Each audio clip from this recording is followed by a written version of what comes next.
Es un gusto verles hoy en esta mañana. Hola mis hermanos, de verdad, y también a mis hermanos que están allá arriba. Bendiciones, mis hermanos, que Dios les guarde y les cuide.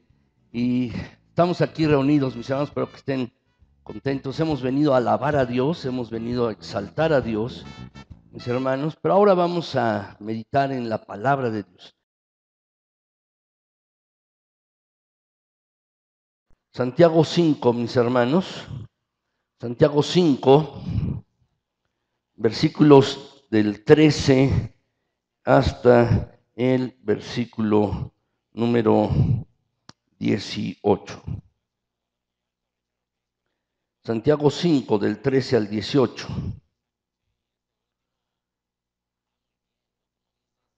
Vamos a ver la palabra de Dios, mis hermanos. Santiago 5, del 13 al 18. Está casi al final de la Biblia. Santiago, mis hermanos, ahí lo pueden encontrar, es la carta de Santiago. Es una carta general porque le escribió a varias iglesias esta carta. Es una carta muy útil porque tiene consejos muy prácticos, pero en relación con lo que ahora estamos estudiando, mis hermanos, vamos en la tercera predicación de 8 acerca de la oración. Y mis hermanos, el título de la predicación se llama ¿Cómo orar con eficacia y poder? ¿Cómo podemos orar con eficacia y poder? Y está basada fundamentalmente en este pasaje, aunque ocuparemos otros pasajes. Quiero leerles este pasaje, mis hermanos, de Santiago 5, del 13 al 18. Voy a leer para ustedes, mis hermanos, lo que dice la palabra de Dios. Dice de la siguiente manera: ¿está alguno entre vosotros afligido? Haga oración. ¿Está alguno alegre? Cante alabanzas. ¿Está alguno enfermo entre vosotros? Llame a los ancianos de la iglesia y oren por él, ungiéndole con aceite en el nombre del Señor. Y la oración de fe salvará al enfermo, y el Señor lo levantará. Y si hubiere cometido pecados, le serán perdonados. Confesaos vuestras ofensas unos a otros y orad unos por otros para que seáis sanados. La oración eficaz del justo puede mucho. Elías era hombre sujeto a pasiones semejantes a las nuestras y oró fervientemente para que no lloviese. Y no llovió sobre la tierra por 3 años y 6 meses. Y otra vez oró, y el cielo dio lluvia, y la tierra produjo su fruto. Vamos a orar, mis hermanos. Gracias, Señor. Eres bueno y misericordioso. Eres realmente el Dios bondadoso. Queremos darte las gracias, Señor, porque podemos estar aquí dispuestos a alabar tu santo nombre. Lo hemos hecho, Señor, en cántico, en oración, también en acción de gracias. Pero ahora queremos adorarte a través de meditar en tu palabra. Concede, Señor, que tu palabra penetre profundamente en mentes y corazones. Que tu palabra, mi Señor, nos motive a orar. Que Padre Celestial, te pido, mi Señor, después de escuchar esta tu palabra, haya un deseo ardiente, vehemente de orar en esta tu iglesia, en cada uno de mis hermanos. Te pido esto, mi Señor. Te lo pido en la seguridad de que tú obras y que tu palabra no vuelve vacía a ti, mi Señor. Gracias. Gracias, Padre Celestial, por tu misericordia, por tu fidelidad, por tu buen amor. También, Señor, si alguno de mis hermanos necesita ser fortalecido, que tu palabra lo haga. Si alguno, Padre Celestial, necesita paz en su corazón, que tu palabra le dé paz.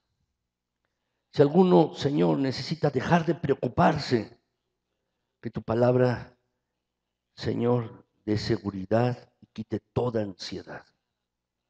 Señor, bendice con tu palabra a esta tu iglesia. Hazlo, mi Señor. Gracias, gracias. En Cristo Jesús, nuestro buen Señor y Salvador, a quien sea dada la honra, la gloria y todo el honor por los siglos de los siglos. Amén. Mis hermanos, tenemos que aprender a orar. Y la idea de aprender a orar, mis hermanos, es que podamos orar con eficacia y poder. Así se llama el título de esta predicación. Déjenme decirles, mis hermanos, si no oramos tú y yo, si nuestras iglesias no oran, si las personas no tienen hambre de Dios, y déjame decirte lo más personal, tú como creyente no tienes hambre de Dios, ¿qué importa cuántos asistan al culto? No importa. Si alguien no tiene hambre de Dios, no importa que no venga. O cuántos, mis hermanos, podemos tener el culto lleno, podemos tener el edificio lleno, pero si no hay un hambre de Dios, eso no es importante, que tengamos el edificio lleno. ¿Cómo va a impresionar eso a Dios? Va a haber muchas personas aquí, pero si no hay un hambre de Dios, mis hermanos, eso no es importante que el edificio esté lleno.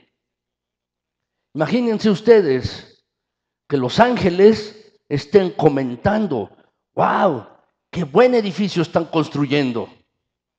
Y cuando lo acabemos, mis hermanos, piensen ustedes que los ángeles podrían estar hablando, oye, qué buena iluminación y qué buen sonido tienen. Qué ingeniosa es la iluminación del santuario. La verdad, mis hermanos, no creo que ocurra que eso estén comentando los ángeles.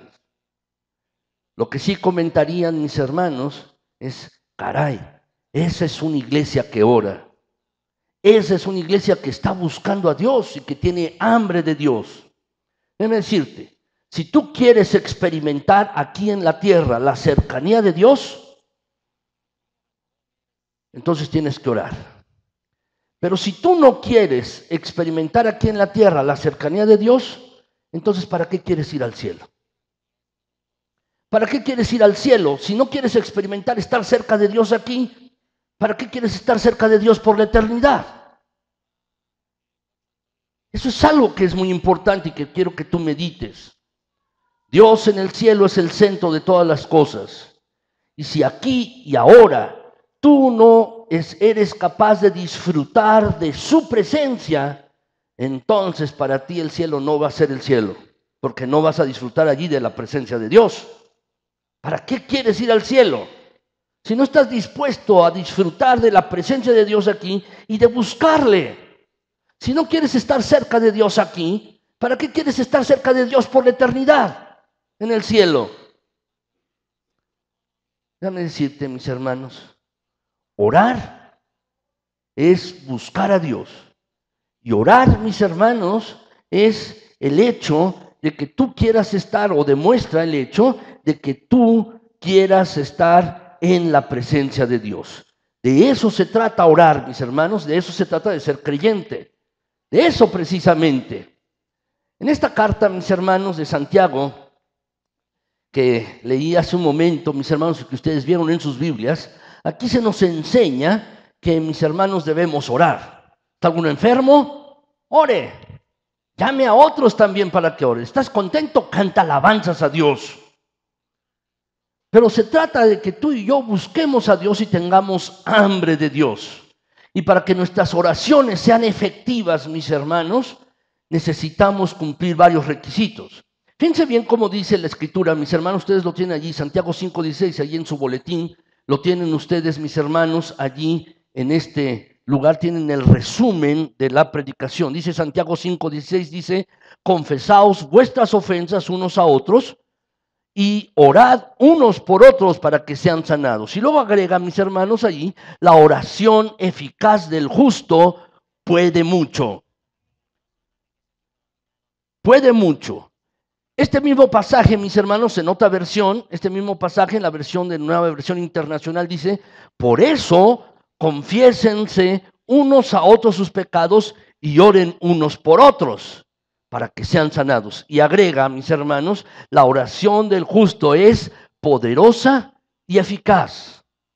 De lo que se trata es que tú y yo oremos de esta manera. Podamos orar con eficacia y poder, como dice este pasaje de la Escritura. Más adelante, mis hermanos, dice también este mismo versículo en la Nueva Traducción Viviente, dice de la misma manera, mis hermanos, confiésense los pecados unos a otros y oren los unos por los otros para que sean sanados. La oración ferviente de una persona justa tiene mucho poder, y da resultados maravillosos. Se trata que tú y yo aprendamos a orar, mis hermanos, y podamos comprobar la eficacia de la oración y el poder de la misma. La palabra que está aquí, mis hermanos, como poder, esta palabra que está en este texto como poder, mis hermanos, o como la oración, es la oración del justo, puede mucho. En el griego, mis hermanos, es una palabra de la cual se deriva nuestra palabra energía. Y esta palabra, mis hermanos, la podríamos traducir como la oración vigorosa. La podríamos traducir así, mis hermanos, como la oración vigorosa. El término significa, mis hermanos, la oración dotada de poder, con la idea de que Dios, mis hermanos, que Dios va a responder a esta oración, a esta petición. Es decir, es una oración llena del poder de Dios. Tú y yo debemos aprender a orar así. También esta frase, mis hermanos, en el griego se podría traducir de otra manera, se podría traducir como la oración que es ferviente, intensa, mis hermanos, tiene aquí como idea, mis hermanos, que Dios es el agente activo de la oración. Dios es el agente activo de la oración, en cuyo caso, mis hermanos, la oración no es poderosa por sí misma. Quizás tú has escuchado la frase, la oración es poderosa. Pero déjame decirte esto, no es la oración en sí misma, sino el Espíritu que le inspira. Dios que te inspira a orar y la respuesta que Dios da a la oración. Eso es lo que es poderoso. Es Dios mismo que te mueve, que te inspira, que te impulsa a ti a orar. Y después la respuesta que Dios da a esa misma oración. Es cierto, mis hermanos, la oración eficaz, ferviente, perseverante, intensa, tiene mucha fuerza cuando obra o cuando es ejercida en el poder de Dios. Así ocurrió, mis hermanos, en el caso de Elías.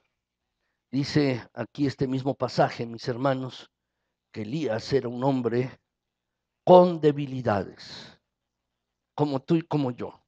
Un hombre común y corriente, en todo semejante a nosotros, a ti y a mí. El pasaje dice un hombre con debilidades como las nuestras. ¿Tienes errores? Sí. ¿Tienes faltas? También. Debilidades, por supuesto. Elías también los tenía. Un hombre con debilidades, con fallas, con errores como tú o como yo.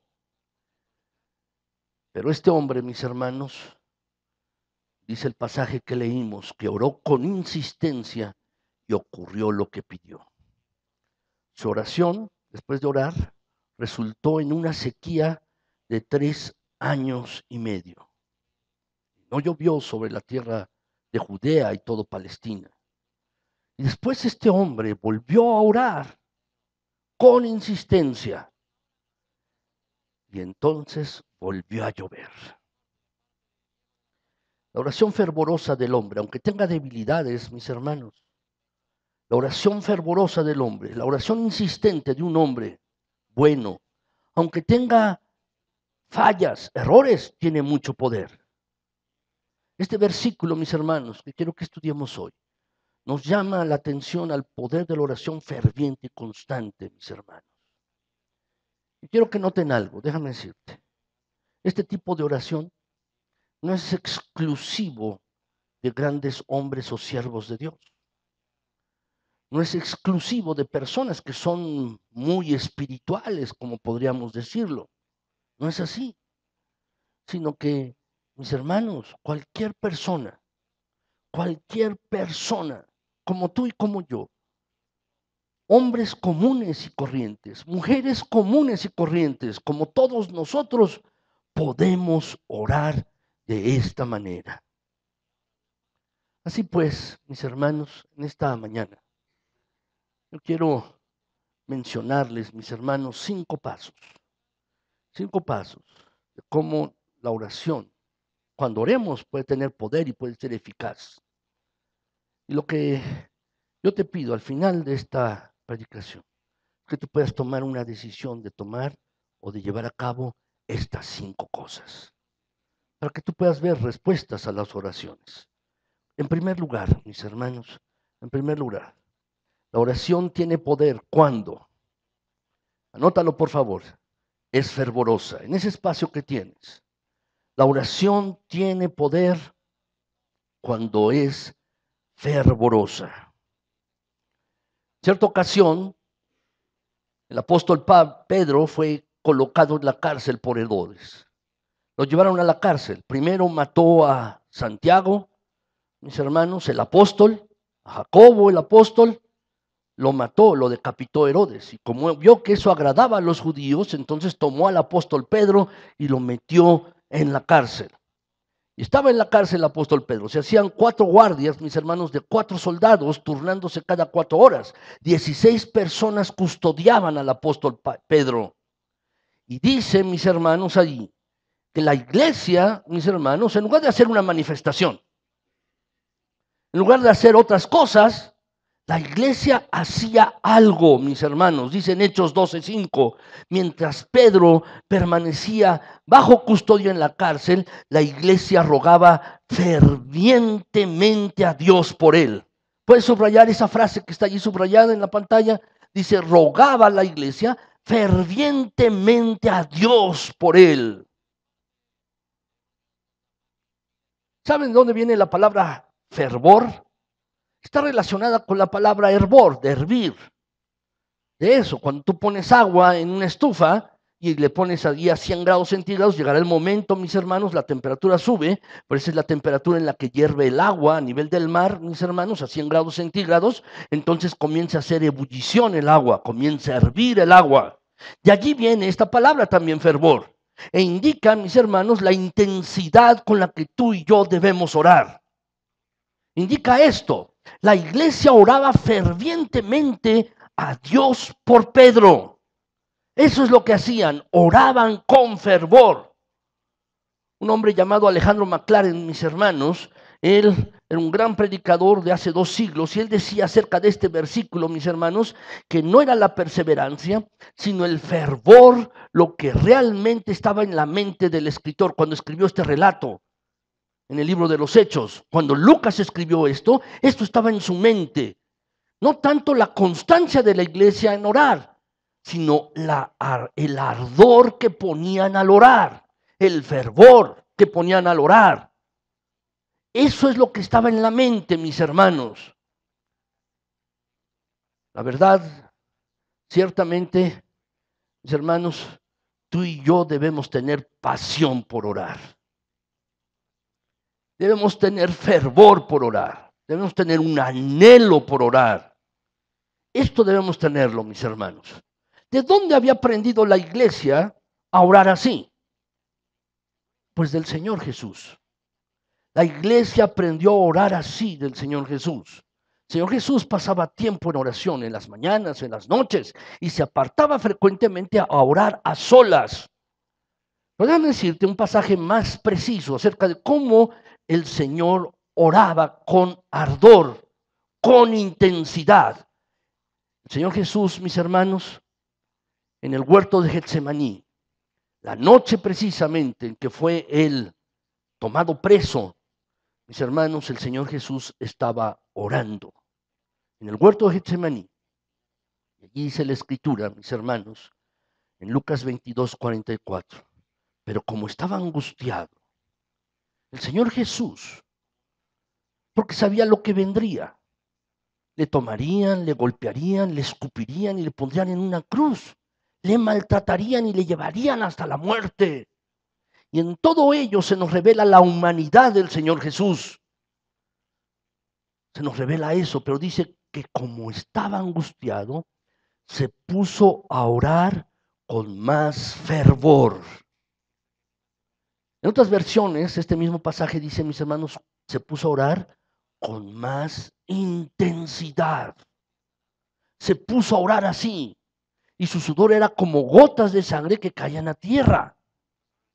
Estaba en una lucha con profunda intensidad, con gran fervor. El Señor Jesucristo comenzó a orar allí, mis hermanos.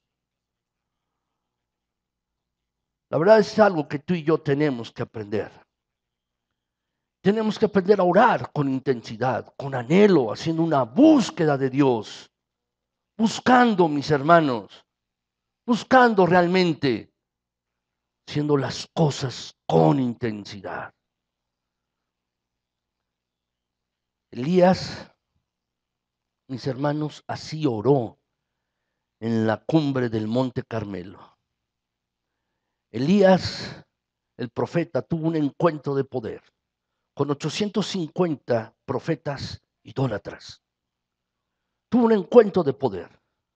Los 850 profetas estuvieron, o sacerdotes idólatras, estuvieron todo el día clamando a su Dios, a su ídolo.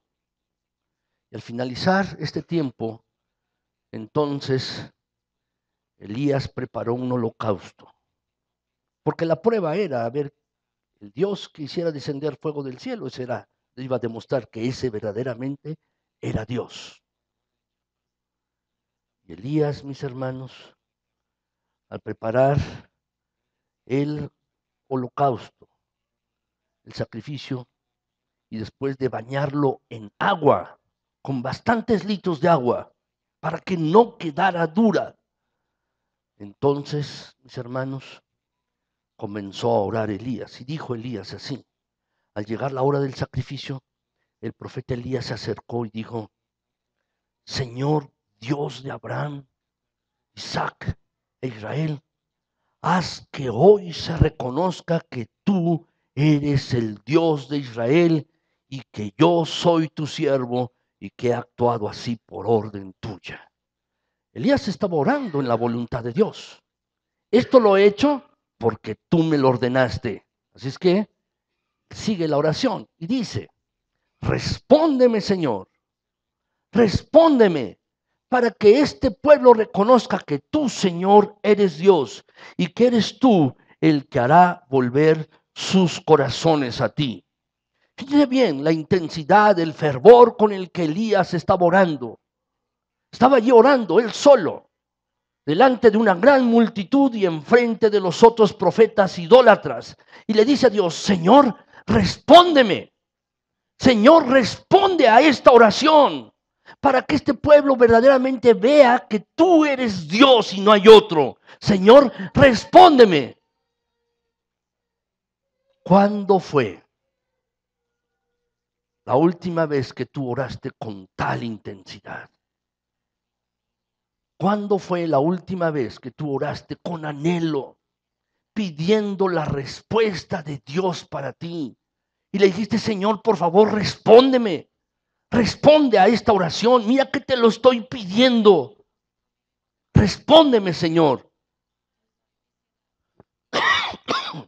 La verdad, mis hermanos, la oración fervorosa, la oración intensa, es la que está inflamada por el fuego del Espíritu Santo. ¿Saben, mis hermanos, cómo se originan las tormentas? ¿Saben cómo se originan los tornados? Cuando dos masas de aire se encuentran, mis hermanos, dos masas de aire, una fría y una caliente. ¿No es así? Y entonces, ¿dónde queda la masa de aire frío? Abajo. Y la masa de aire caliente, mis hermanos, sube, queda arriba. Déjame decirte, así debe ser la oración eficaz. Cuando tú estás orando frío, sin intensidad, sin fervor, va a quedar abajo. Pero si tú comienzas a orar con intensidad, con ardor, con anhelo, va a quedar arriba. Así es la oración eficaz. Con intensidad, con anhelo, con fervor, tu oración puede subir a la presencia de Dios. Pero déjenme agregar algo, mis hermanos, en lo que hay que tener cuidado. Muchos creyentes, muchos cristianos consideran que el fervor espiritual es una expresión de emocionalismo barato. Muchos creyentes consideran que tener fervor al orar, mis hermanos, es simplemente mostrar emocionalismo. es cierto, mis hermanos, y debo concederlo, que si no tenemos un adecuado balance en nuestras emociones, podemos caer en excesos que resulten escandalosos y que lejos de resultar en la edificación de los creyentes, terminen por lastimar la fe de algunos creyentes. Pero por otro lado, mis hermanos, es necesario reconocer que las emociones son parte legítima de nuestra personalidad y deben tener esas mismas emociones una parte activa en nuestra vida de oración. Una oración de poder será una oración llena del fuego del Espíritu Santo y se va a expresar, mis hermanos, con todo fervor emocional, con todo fervor emocional. Lo cierto, mis hermanos, es que si tú no sientes nada en lo emocional, no te aflijas, no te aflijas por ello. Cuando tú no experimentes emociones profundas al orar, no se trata de sentir emociones profundas, se trata de tener fe en Dios. Y la fe es una actitud de la voluntad que expresa esto: Señor, sienta lo que sienta, o no te sienta a ti, aquí a Dios allí cuando tú estés orando. Señor, yo sé que tu palabra dice que si yo oro, tú me oyes y vas a contestar, y voy a confiar en eso. Mis hermanos, debemos tú y yo rogar con profunda intensidad. A veces, mis hermanos, tenemos algunas situaciones en nuestras vidas que hacen que podamos orar en esa situación, por ejemplo, de enfermedad, o cuando tenemos alguna preocupación y miedo, tenemos que orar con intensidad. Déjenme contarles esta anécdota, mis hermanos. Hay un autor cristiano, se apellida Dobson, y su esposa, mis hermanos, esta esposa eh, estaba en cierta ocasión ah, en su hogar, en su casa, mis hermanos, y ella siempre oraba porque Dios protegiera a su familia, que Dios les pudiera proteger y guardar. Mientras el esposo andaba de gira y andaba dando conferencias, la esposa estaba en la casa con los hijos. Pero en cierta ocasión, ella relata, mis hermanos, que una noche, a eso de las 2 de la mañana, ella se despertó sobresaltada. Estaba asustada, con un profundo temor, y no sabía por qué. No sabía por qué. Entonces, esta mujer se despertó así y estuvo algunos minutos en su cama, sin saber qué hacer. Estaba preocupada. De repente se despertó y estaba así. Finalmente, lo que ella decidió, saltar de la cama y ponerse a orar. Y comenzó a orar y decirle al Señor: Señor, mira, no sé por qué estoy tan asustada. No sé por qué estoy tan preocupada, pero te pido que vigiles nuestro hogar, que protejas nuestra familia. Envía tu ángel guardián a estar con nosotros. Y estuvo así orando, con anhelo, con fervor, con intensidad. Después de estar orando una hora así, en la madrugada, ella se volvió a acostar y pudo conciliar el sueño. La mañana siguiente, mis hermanos, una persona de al lado, una vecina, fue a verla y le dijo: oiga, ¿sabe lo que ocurrió? ¿Sabe lo que pasó? Anoche robaron la casa de al lado de usted. La casa de al lado la robaron. Era cierto, ¿verdad? Un ladrón se había metido en esa casa, entró al dormitorio mientras la pareja dormía y sustrajo, ¿verdad?, la billetera o la cartera del hombre, y le sustrajeron todo el dinero. Y el ratero escapó con el dinero. Entonces, una de las vecinas dijo que la policía había determinado más o menos la hora del robo, alrededor de las 2 de la mañana. Cuando ella se paró a orar, la misma hora en que ella se despertó asustada. Esta mujer relata que no se recuperaba del pensamiento. Dijo: si el ladrón hubiera querido someterse a mi casa, a la casa de nosotros, y no a la del lado, quizás podría haberlo hecho por la ventanilla o la ventana del baño. Y ella fue a ver la ventana del baño y cuando la fue a ver, mis hermanos, vio que el mosquitero estaba doblado, que la ventana del baño estaba rota. Alguien había intentado entrar por allí. La policía le dijo más tarde a la mujer, mis hermanos, a esta mujer cristiana, que si el ladrón hubiera querido entrar, lo habría hecho. ¿Qué sucedió? ¿Qué detuvo al ladrón? El testimonio de esta mujer, mis hermanos, era este. Estaba profundamente convencida de que Dios la había protegido a ella a través de orar con anhelo e intensidad. Y algo o alguien había desanimado al ladrón a entrar a la casa. ¿Por qué te relato esto? A veces tú tienes problemas. A veces tienes dificultades. A veces tienes enfermedades. O tu familiar está enfermo. O tienes alguna situación difícil. Déjame decirte, ese es el momento preciso que tú debes orar con intensidad de anhelo. Debes comenzar a orar con intensidad de anhelo para ver las respuestas de Dios. La oración, mis hermanos, eficaz y poderosa, mis hermanos, sucede cuando tú y yo estamos dispuestos a orar con fervor. Cuando estamos dispuestos a orar de esta manera. Segundo lugar, mis hermanos. Segundo lugar. Cuando, mis hermanos, la oración tiene poder.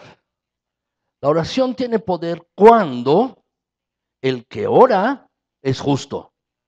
No solo cuando oramos y estamos siendo fervientes al orar, sino, mis hermanos, la oración tiene poder cuando el que está orando es justo delante de Dios. Dice la Escritura, mis hermanos, allí en Santiago 5:16, la oración ferviente. Y luego agrega, de una persona justa. ¿Lo puedes subrayar? La palabra justa. Subráyalo, por favor.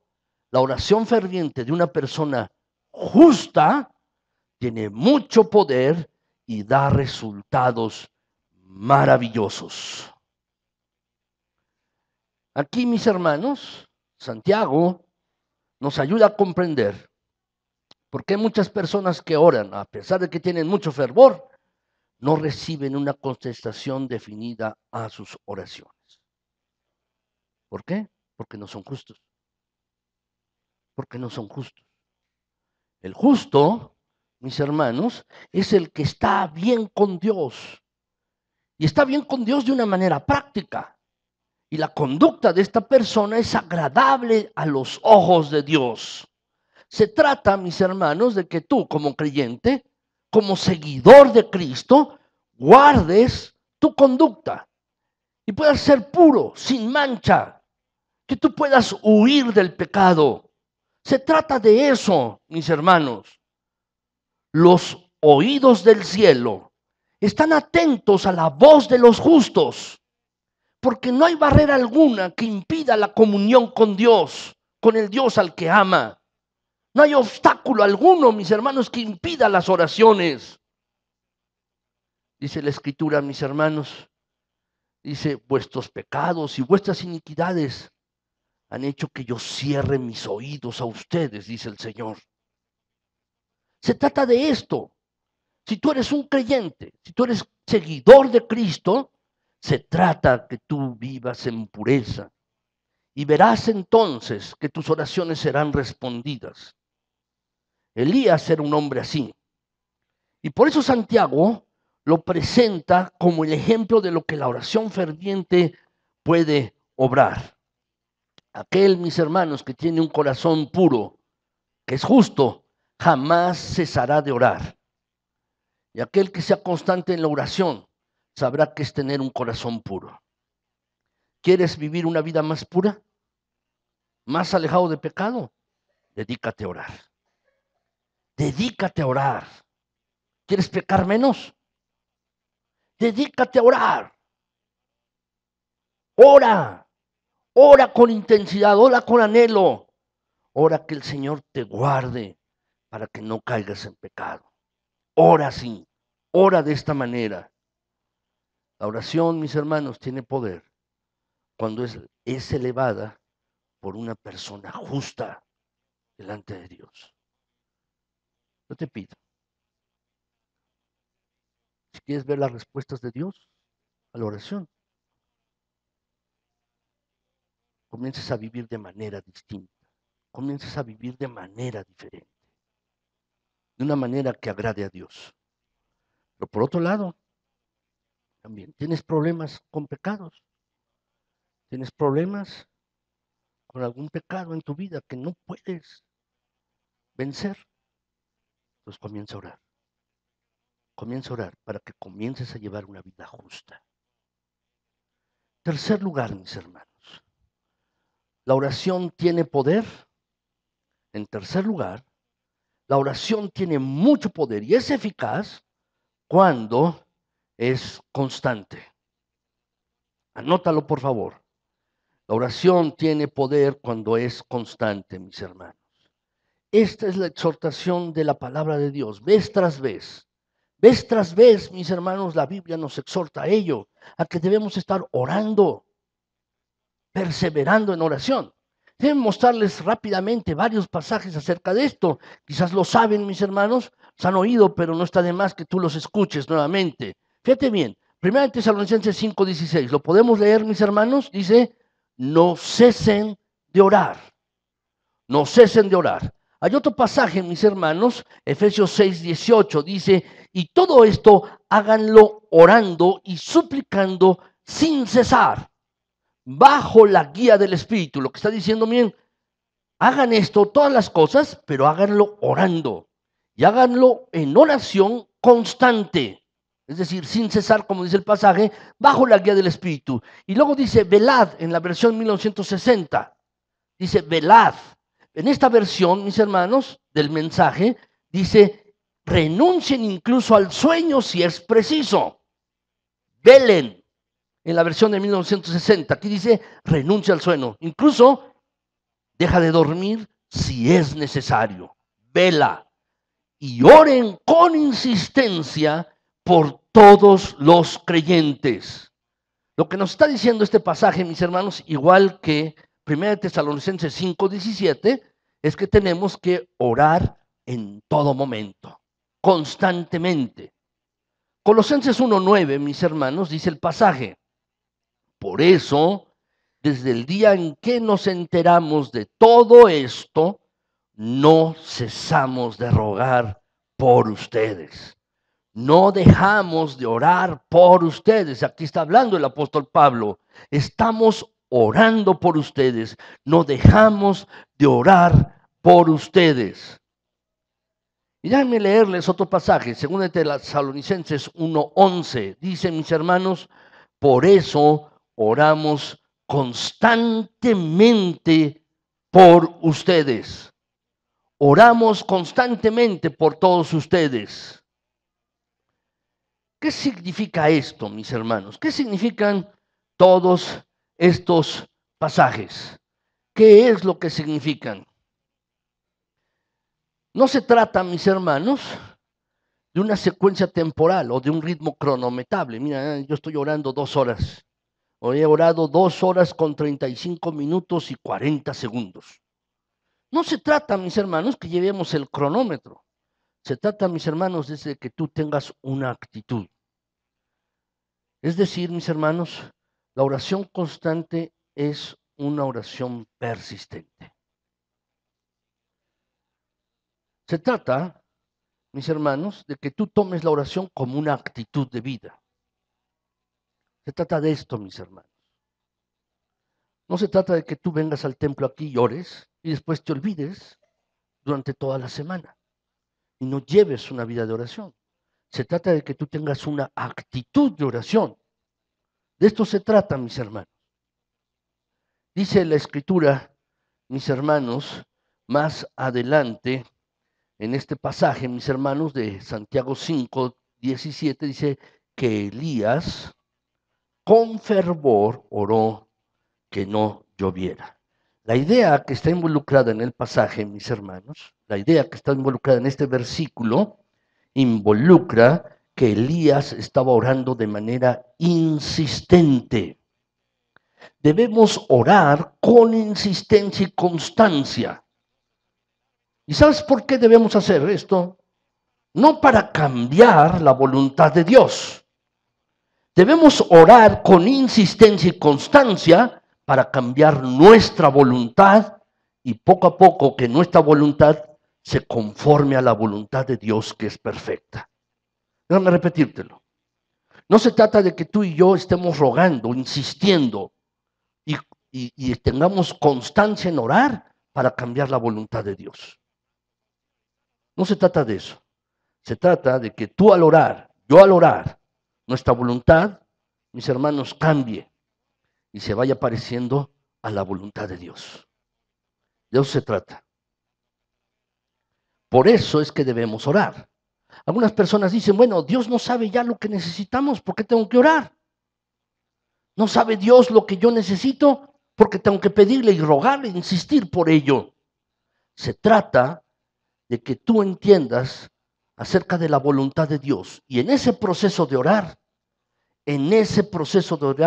Dios va a cambiar tu vida. Dios te va a transformar. Y tu voluntad se va a conformar poco a poco a la voluntad de Dios, que es perfecta. De esto se trata, mis hermanos. Tú y yo debemos insistir y debemos orar con insistencia. Y si lo hacemos, mis hermanos, veremos veremos respuesta a las oraciones, mis hermanos. Podemos tener respuesta a las oraciones. Déjenme contarles la siguiente anécdota, mis hermanos, de un hombre se llamaba Jorge Müller. Él, mis hermanos, había nacido en Alemania, era hijo de pastor, era un hijo de un pastor, pero él muy pronto, mis hermanos, en su vida se alejó de Dios. Y realmente él comenzó a robar y a hacer cosas que no convenían. Pero después que el Señor le tocó y le alcanzó, él se decidió, mis hermanos, a llevar una vida profunda de oración, de buscar a Dios en oración. Y él, mis hermanos, pudo mantener varios orfanatos sin pedir nada. Él se marcó varias reglas. En esa época, mis hermanos, en las iglesias se acostumbraba, en la época victoriana, estoy hablando en Inglaterra, se acostumbraba que las iglesias, mis hermanos, cobrar el banco de la iglesia. Cobrar el banco, es decir, aquí me siento yo, es mi lugar, doy tanto. No se acostumbraba. Si eso hiciéramos en las iglesias hoy, nadie vendría, ¿verdad? Seguramente, en las iglesias. Pero eso se acostumbraba en las iglesias. Y él tomó esta decisión. A nadie le voy a pedir nada. Él puso una cajita al fondo, mis hermanos, dice aquí, si alguien quiere depositar algo, háganlo. Y así lo dejó. Y jamás voy a pedir nada a nadie. El único que va a saber de mis necesidades es Dios. Nadie más. Nadie más va a saber si yo necesito o no necesito. Solo Dios va a saber de mis necesidades. Él vio una necesidad también. Muchos niños en la calle, quizás como en nuestros días. Y él, mis hermanos, tomó a cuestas el poder tomar estos niños de la calle, alimentarlos, vestirlos, darles educación. A lo largo de su vida, mis hermanos, él pudo albergar a 20,000 niños. ¿Cómo lo hizo? ¿Cómo construyó edificios para albergar a esos niños? ¿Cómo les daba de comer? El que se enteraba de su necesidad era Dios. A veces, mis hermanos, él relata en su diario que él no sabía cómo darles el desayuno para la mañana siguiente. Él oraba y cuando se paraba, mis hermanos, el desayuno estaba servido. Llegaban en la noche, en la madrugada, Dios movía personas para que llevaran el alimento a este lugar. Él se trazó como regla esto. Era un hombre que practicaba la oración con profunda intensidad y constancia.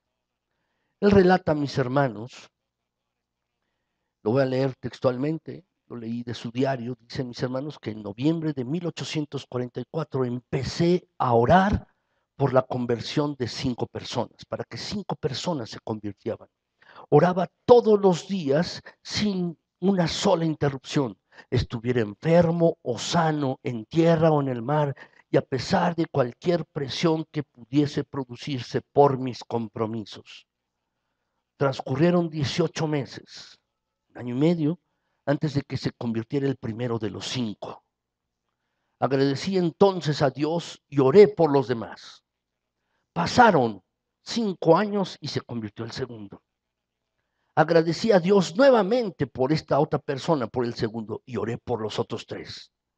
Día a día seguí orando por ellos y transcurrieron 6 años más antes de que se convirtiera el tercero. Agradecí a Dios una vez más y continué orando por los otros 2, pero estos siguieron sin convertirse. 36 años después, mis hermanos, Jorge Müller, escribió que los otros 2, hijos de uno de sus amigos, aún seguían sin convertirse. 36 años después, él estaba orando por ellos. Y él escribió: sin embargo, a pesar de que no se han convertido, confío en Dios y oro y espero la respuesta. Ellos aún no se han convertido, pero lo van a hacer. En 1897, mis hermanos, 52 años después de que Müller comenzase a orar, por fin esos 2 hombres se convirtieron. ¿Saben? Jorge Müller ya no vivía, había muerto. Este gran hombre de Dios entendió lo que Jesús quiso decir cuando dijo a sus discípulos que debían orar sin cesar. Jesús les dijo a sus discípulos, les refirió una parábola en Lucas 18:1 y les refirió también una parábola acerca de la necesidad de orar siempre y no desmayar. ¿Cuándo podemos ver las respuestas de Dios en la oración? Cuando la oración es eficaz y poderosa, cuando tú y yo insistimos y somos constantes en orar. De eso se trata, mis hermanos. De eso precisamente se trata, que tú y yo lo hagamos. En cuarto lugar, mis hermanos, la oración tiene poder cuando se dirige a Dios. La oración tiene poder cuando se dirige a Dios. Parece ilógico, mis hermanos, pensar que pueda orarse a otro que no sea Dios. La Biblia dice, mis hermanos, que uno debe orar siempre y la oración está dirigida a Dios. ¿No es así? La Biblia dice, mis hermanos, el Señor Jesús le dijo a los discípulos, les aseguro que por ser mis discípulos, por ser mis seguidores, por obedecer mi palabra, mi Padre les dará todo lo que le pidan. La oración debe dirigirse a Dios. Así dice la Escritura, mis hermanos, y agrega el versículo 26 de Juan 16, dice, ya no hará falta que le ruegue a mi Padre por ustedes, porque ustedes mismos le rogarán a Él, porque son mis seguidores. Yo no voy a necesitar orar al Padre por ustedes. Ustedes mismos van a orar al Padre, porque ustedes son mis seguidores, son mis discípulos y van a orar al Padre. ¿De qué se trata, mis hermanos? Que cuando tú y yo oremos, dirijamos nuestras oraciones al Padre. Pero parece ilógico, mis hermanos, les decía hace un momento, pensar que pueda orarse a otra persona que no sea Dios. Pero a decir verdad, mis hermanos, muchas veces oramos y no para Dios. O no nos dirigimos a Dios en oración. Estamos orando ciertamente y decimos que oramos, pero en realidad no nos estamos dirigiendo a Dios. En realidad, mis hermanos, a veces oramos para nosotros mismos. A veces utilizamos nuestras oraciones para orar para nosotros mismos. A veces, mis hermanos, es posible hacer de la oración un espectáculo, y no para los demás, sino para nosotros mismos. Porque es muy tentador contemplar nuestras oraciones como observadores. Y estamos orando con nosotros mismos. Queremos decir nuestras oraciones y escucharlas al mismo tiempo, no conformándonos con que Dios las escuche y nos muestre a su tiempo que nos ha escuchado.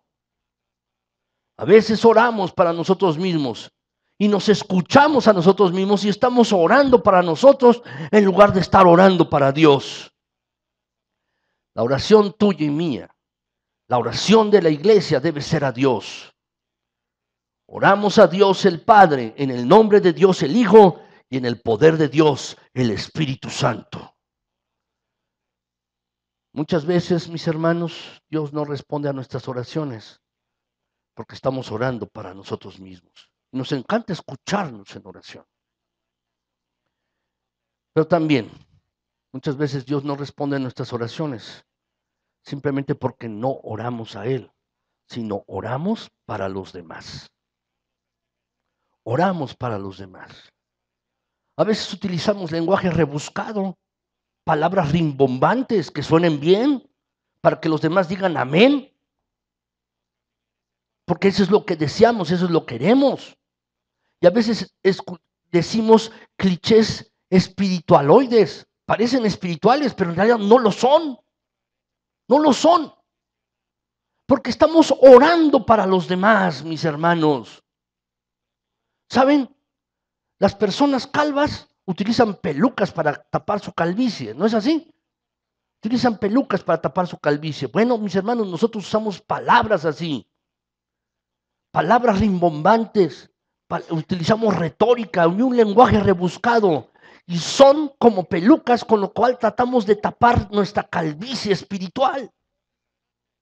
A veces así somos, mis hermanos. Déjame decirte, la oración eficaz tiene mucho poder y hace cosas maravillosas cuando se dirige a Dios. Palabras sencillas, no rebuscadas, no fórmulas rimbombantes, ni clichés que parecen espirituales pero no lo son. Debemos orar, mis hermanos, no para que los demás nos oigan. Debemos orar no para nosotros mismos, sino nuestra oración debe estar dirigida al Dios que todo lo puede y nuestra necesidad debe estar dirigida a Él. Es así, mis hermanos. La oración tiene poder cuando se dirige a Dios. El autor del universo, el todopoderoso, puede responder cuando tú te diriges a Él en humildad y lo reconoces. Y no estás fingiendo ni actuando. Es entonces, mis hermanos, que la oración tiene poder. Es así.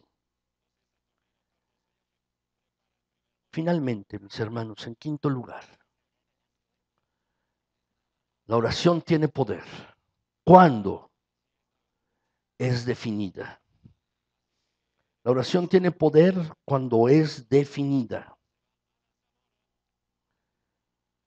Elías oró, mis hermanos, para que no lloviese. ¿Cuál fue la petición de Elías? Señor, que no llueva. Fue su oración definida. Elías oró para que no lloviese. Oró de manera definida para eso y dice la Escritura que durante 3 años y 6 meses no cayó una gota de agua sobre la tierra. Y luego volvió a orar. ¿Y qué oró? Oró de manera definida. Señor, que vuelva a llover. Que vuelva a haber agua. Y el cielo dio lluvia y la tierra produjo su fruto. A veces, mis hermanos, Dios no responde a nuestras oraciones porque oramos de manera ambigua. Señor, mis hermanos, lo que desea es que tú también sepas qué es lo que tú quieres. A veces oramos de manera ambigua, y no es que Él no sepa qué es lo que nos conviene o qué es lo mejor conforme a sus propósitos. Pero sus mejores deseos, los mejores deseos de Dios, mis hermanos, no se pueden hacer realidad a menos que tengamos una adecuada sintonía de su voluntad para nuestras vidas. En cierta ocasión, el Señor Jesús, mis hermanos, iba pasando por un camino. Y entonces un ciego le dijo, empezó a gritar, Jesús, Hijo de David, ten misericordia de mí. Y volvió a gritar, Jesús, Hijo de David, ten misericordia de mí. Y cuando este ciego estuvo frente a Jesús, le dijo, ¿qué quieres que te haga? No es lógico. Oye, pues si estoy ciego, ¿qué no ves? ¿Tú sí ves? Yo no. Jesús dijo, ¿qué quieres que te haga? Y este hombre dijo, estoy ciego, que recupere la vista. El Señor le tocó y fue sanado. Pero déjame decirte, la manera en que debemos orar es así. Tienes una petición, tienes una necesidad, sé definido con Dios, sé claro con Él. A veces, mis hermanos, oramos, Señor, bendíceme. Bueno, ¿cómo quieres que te bendiga? Puedo derramar muchas bendiciones sobre ti, pero ¿de qué manera? Y sabes, eso es orar de manera ambigua. Cuando oremos, mis hermanos, no nos entretengamos en ambigüedades, sino vayamos al grano en la presencia de Dios, con la confianza de que la especificidad del pedido va a encontrar la especificidad de la respuesta de Dios. Dios va a responder de manera específica. El ejemplo, mis hermanos, tenemos, Jesús estaba enseñando a sus discípulos a orar. Y dice la escritura en Lucas 10, Lucas 11, del 10 al 12, dice, todo el que pide, recibe. Y el que busca, encuentra. Y al que llama, Dios le abre la puerta. Y luego agrega el versículo 11. ¿Qué padre entre ustedes, si su hijo le pide pescado, le va a dar una serpiente?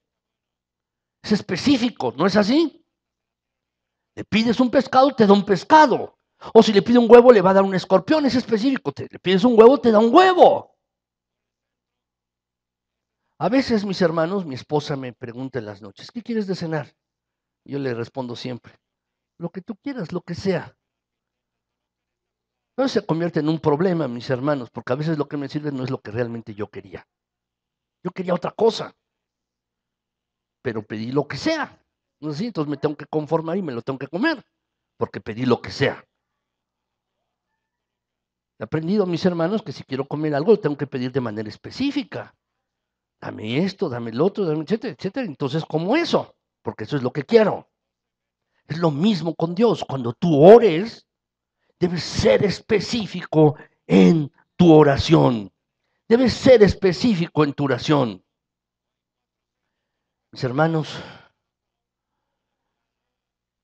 muchas veces pensamos que Dios no nos responde a nuestras oraciones, pero simplemente es porque no somos específicos, mis hermanos. No somos específicos en estar pidiendo.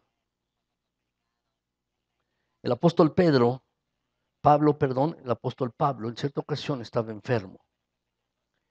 Y él dice en la escritura, mis hermanos, en 2 Corintios 12, del 7 al 10, dice que a causa de las revelaciones tan extraordinarias, precisamente para que no se me suban los humos a la cabeza, es decir, no se pusiera orgulloso, soberbio, dice, tengo una espina clavada en mi carne, es decir, una enfermedad.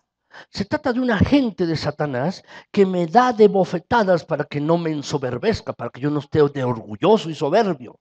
Y agrega el pasaje, 3 veces he pedido al Señor que me libre de esto. ¿Eso es algo específico? Claro que sí, es específico. Y agrega, y otras tantas el Señor me ha dicho, te basta mi gracia porque mi fuerza se realiza plenamente en lo débil. Con gusto pues presumiré de mis flaquezas para sentir dentro de mí la fuerza de Cristo. Por eso me satisface soportar por Cristo flaquezas, ultrajes, dificultades, persecuciones y angustias, ya que cuando me siento débil es cuando más fuerte soy. Apóstol Pablo estaba siendo específico. Señor, estoy enfermo, sáname. Y volvió a orar, sáname, Señor. Y volvió a orar, sáname. El Señor le respondió, no, lo que tú necesitas es eso. Déjame decirte, a veces pensamos que Dios no nos ha respondido. Pero ¿saben, mis hermanos? Pensamos eso y pensamos que a veces es falta de fe. O pensamos que tenemos pecado y por eso Dios no nos responde. Pero no, Dios sabe lo que es mejor para ti y para mí. Dios lo sabe. Y a veces tenemos ideas preconcebidas de lo que Dios va a hacer. Y deseamos que Dios haga las cosas de tal manera. Y deseamos que Dios haga esto a nuestro modo. Pero Dios frecuentemente nos contesta, no es al modo tuyo, es a mi modo. Por eso Él es Señor. Ven ponerles un ejemplo de la Biblia, mis hermanos. Está en Segunda de Reyes 5:11, si lo quieren ver allí. Había un hombre que se llamaba Naamán. Y era un hombre que tenía lepra. Era un general. Muy importante este hombre del ejército sirio, el general de todos los ejércitos de Siria. Y este hombre tenía lepra. La lepra es un padecimiento muy antiguo, mis hermanos, producido por un bacilo. Y es una zona endémica, esa zona, como también en nuestro país hay lepra todavía en la actualidad en Zacatecas o Guanajuato, Michoacán, son zonas endémicas de lepra. Pero este hombre estaba enfermo de lepra. Y entonces una criada que era judía le dijo, oye, en mi pueblo, en Samaria, allí hay un profeta que te puede curar. Entonces Naamán le dijo al rey, oye, mándame una carta para el rey de Israel para que yo vaya y me sane. Entonces el rey sirio le mandó una carta al rey de Israel, le dijo, te envío a Naamán para que pueda ser curado allí. Y el rey de Israel se preocupó, se angustió, dice, nomás está buscando hacerme la guerra, nomás está buscando problemas este hombre, ¿cómo lo va a sanar?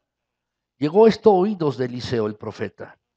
Dijo, mándamelo para mí, para que vea este hombre que hay Dios en Israel, mándamelo. Y entonces Naamán se dirigió a Eliseo. Llegó Naamán con su corte, llegó Naamán, el general sirio, con algunos guardias. Llegaron hasta la puerta de Eliseo. Pero Eliseo no salió de la casa, simplemente le mandó un mensaje. Y le dijo, vete a bañar al río Jordán 7 veces. Ni siquiera lo vio, ni siquiera salió Eliseo a verlo. Simplemente le dijo, ve a bañarte al río Jordán 7 veces. Naamán, dice el versículo 11, se marchó indignado y murmurando.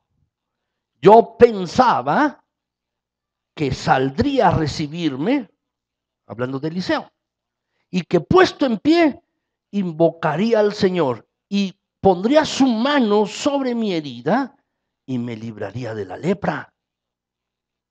Yo pensaba que este hombre saldría, oraría a Dios delante de todos y me pondría la mano allí y yo sanaría de mi lepra. Se enojó Naamán. ¿Acaso no hay ríos mejores allá en mi pueblo? Pero lo que Naamán tiene, mis hermanos, es lo mismo que tú y yo con frecuencia. Pedimos a Dios y pedimos, Señor, yo pienso que es mejor esto, yo pienso que es mejor esto otro. Yo pienso, Señor, que tú debes hacer las cosas de esta manera. Naamán estaba pensando así. Se había puesto una imagen en su mente que iba a llegar con Eliseo. Eliseo iba a abrir, iba a salir, iba a orar y iba a poner la mano allí. Pero no fue así. No fue de esta manera. Yo pensaba. Y se enojó. Y le tuvieron que decir, oye, si te hubiera mandado a hacer una cosa difícil, ¿no la harías? Porque no te vas y te sumerges 7 veces en el río Jordán. Y cuando se lo hizo, mis hermanos, dice que se le quitó la lepra. Déjenme decirles algo, mis hermanos. Dios no va a responder como tú y yo queremos. Dios responde a su modo, pero siempre responde. Muchas veces no es como esperamos. Muchas veces no es como deseamos, pero Dios responde. A veces, mis hermanos, nos hacemos ideas. Ponemos en nuestra mente, mis hermanos, una idea preconcebida, la concebimos y dice, va a ser así. Queremos que sea así. Pero ¿quiénes somos tú y yo para decirle al Señor cómo hacer las cosas? Pero déjame decirte, Dios va a responder. siempre va a responder. Si tú pides algo definido, Dios lo va a hacer. Quizás no como tú esperas, pero Dios lo hará. Déjenme terminar, mis hermanos.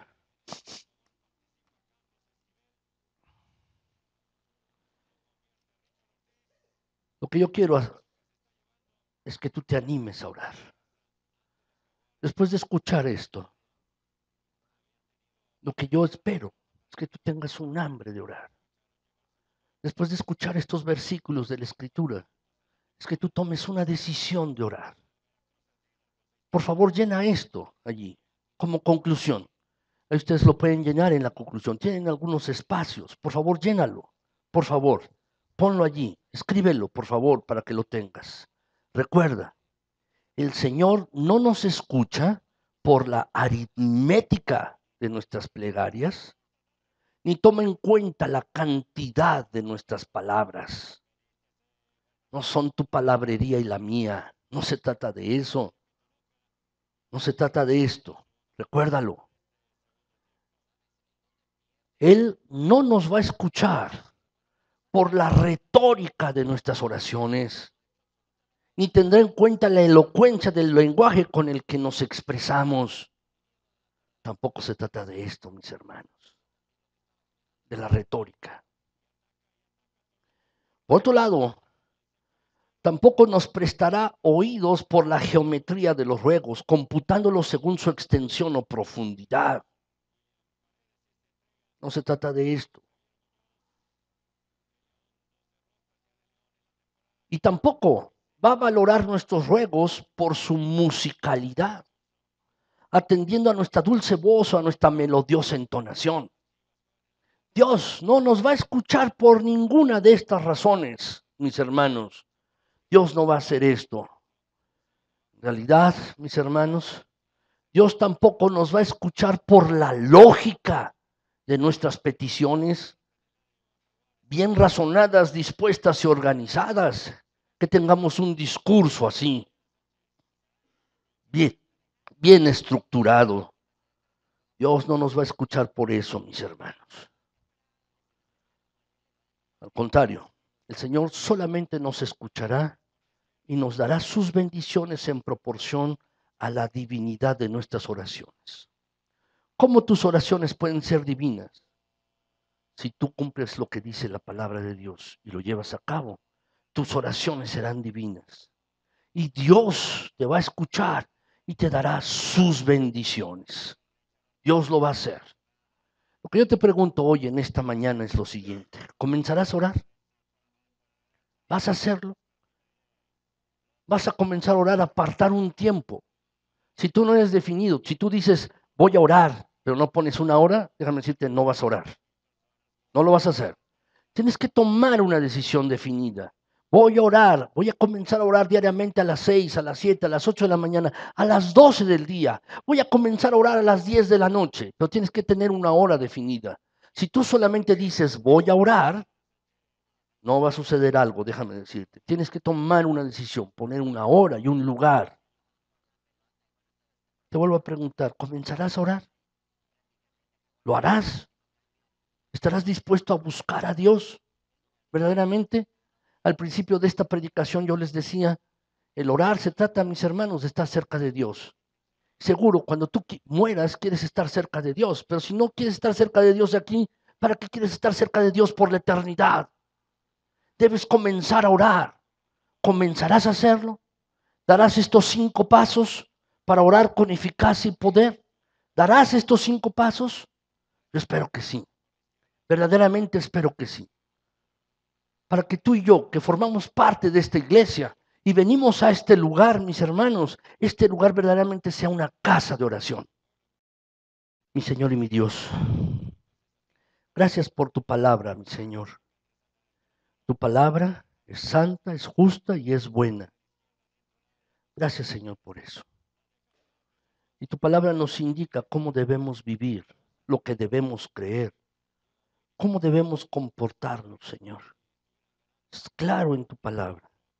Y lo que tú estás haciendo con nosotros es un claro llamamiento que oremos, a que pongamos todas las cosas en oración. Señor mío, Padre bendito, te pido en el precioso nombre de Cristo Jesús que tú des un hambre y un anhelo a esta tu iglesia por orar. Permítenos orar más y más, mi Señor. Da un hambre, da un anhelo, que como creyentes, Señor, podamos orar con fervor, con profundo ardor, con anhelo de buscarte y de rogar a ti por todas las cosas y necesidades. Señor, permítenos tener una gran pasión por orar. Como iglesia, mi Señor, Padre Celestial, queremos ver tus respuestas. Pero no solo queremos ver tus respuestas, queremos encontrarte a ti. Dice tu palabra, mi Señor, que el que te busca te encuentra a ti. Y eso es lo que queremos, mi Señor, tener un encuentro contigo diario en oración. Padre Celestial, bendito sea tu santo nombre. Mi Señor, por favor, cada vez que mis hermanos doblen sus rodillas, que cada vez que mis hermanos oren, puedan tener un encuentro contigo, mi Señor. Y deseamos, anhelamos este encuentro porque te amamos, mi Señor eterno. Mi Señor, realmente te amamos. Y nuestra devoción a ti, Señor, se expresa en oración y queremos que se exprese así. Nuestra devoción a ti, nuestro amor hacia ti, mi Señor, queremos, deseamos que se exprese en oración. Así pues, mi Señor, haz de este lugar una casa de oración. Haz de esta iglesia una iglesia de oración profunda. Haz de todo este lugar un lugar de oración. Que, Señor, mis hermanos y yo, al estar durante la semana en nuestros hogares, en nuestros trabajos, siempre tengamos la actitud de estar orando sin cesar, constantemente, buscándote, mi Señor. Que podamos acordarnos de ti, que no pequemos, mi Señor, por olvidarnos de ti. Concédenos pues esto, Padre. Ayúdanos, mi Señor, a orar. Da un hambre por orar. Da un anhelo por buscarte, mi Señor. Gracias, Padre Celestial. Gracias, Señor. Alabado sea tu santo, tu glorioso nombre. Gracias, Señor. Sé, Padre bendito, que varios de mis hermanos tienen esta necesidad de orar y de buscarte. Y otros varios están tomando la decisión, mi Señor, de buscarte en oración. Ayuda, Padre. Ayúdanos a todos a buscarte a ti más y más. Ayúdanos, mi Señor. Que tu mano repose en esta iglesia. Que tu mano repose con cada uno de mis hermanos. Y si alguno de mis hermanos tiene alguna necesidad, por favor, Señor, acude a ella. Cubre cada necesidad. Mira, mi Señor, te lo pido en el precioso nombre de Cristo Jesús, nuestro buen Señor y Salvador, a quien se ha dado la honra y la gloria por los siglos de los siglos. Amén. Señor les bendiga, mis hermanos. Señor les guarde y les acompañe.